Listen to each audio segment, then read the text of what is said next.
By 1963, Birmingham, Alabama was considered by many to be America's most segregated city.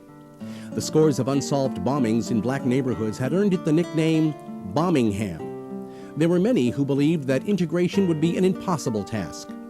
The federal government has decided that Negro as citizens must be protected from lawlessness and mobocracy. And that's why we applaud.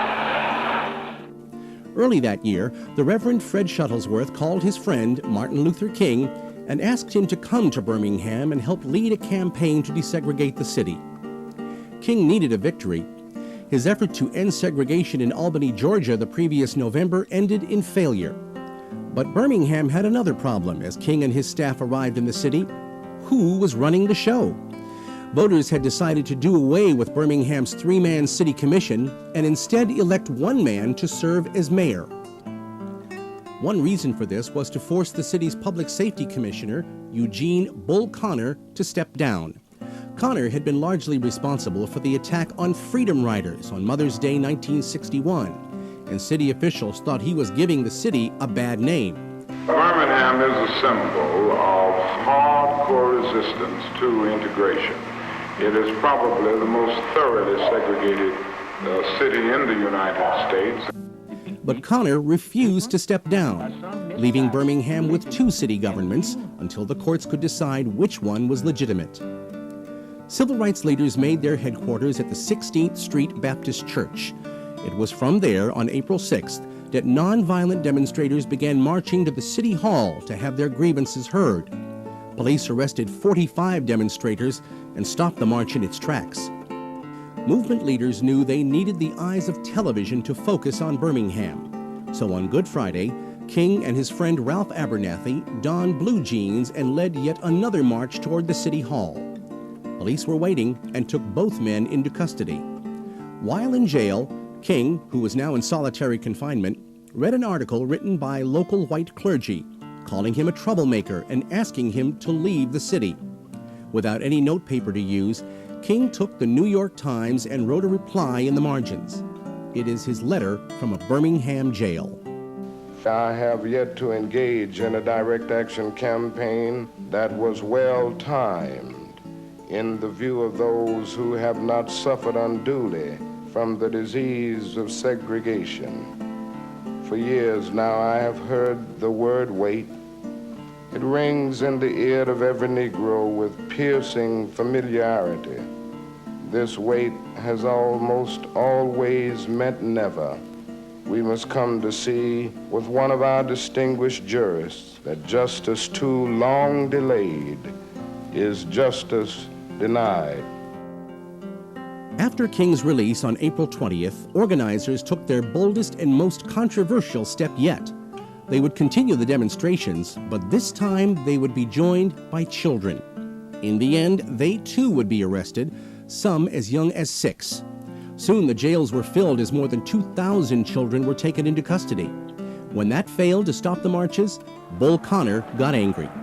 He ordered the police and fire departments to use high-pressure water hoses and dogs to stop the demonstrators.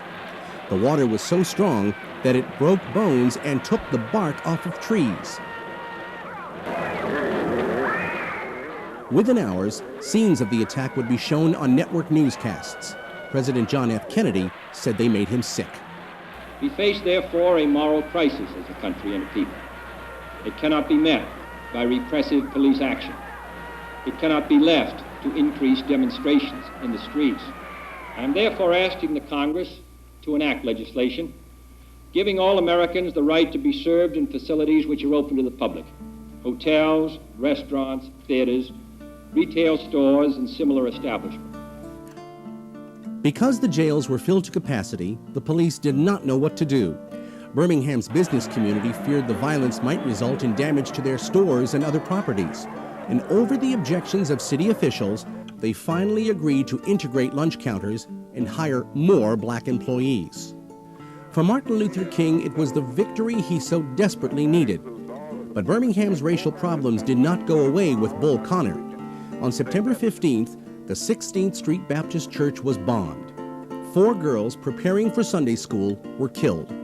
It would be another 14 years before anyone was convicted of the crime. But there had been progress. After the demonstrations in Birmingham, President Kennedy sent a civil rights bill to Congress, where it languished throughout the summer and fall. In an attempt to urge lawmakers to pass the bill, more than 250,000 people flocked to the nation's capital on August 28th, while millions more watched on television. Some historians called the March on Washington the civil rights movement's greatest day. There were many songs and speeches, but one speech would always be remembered.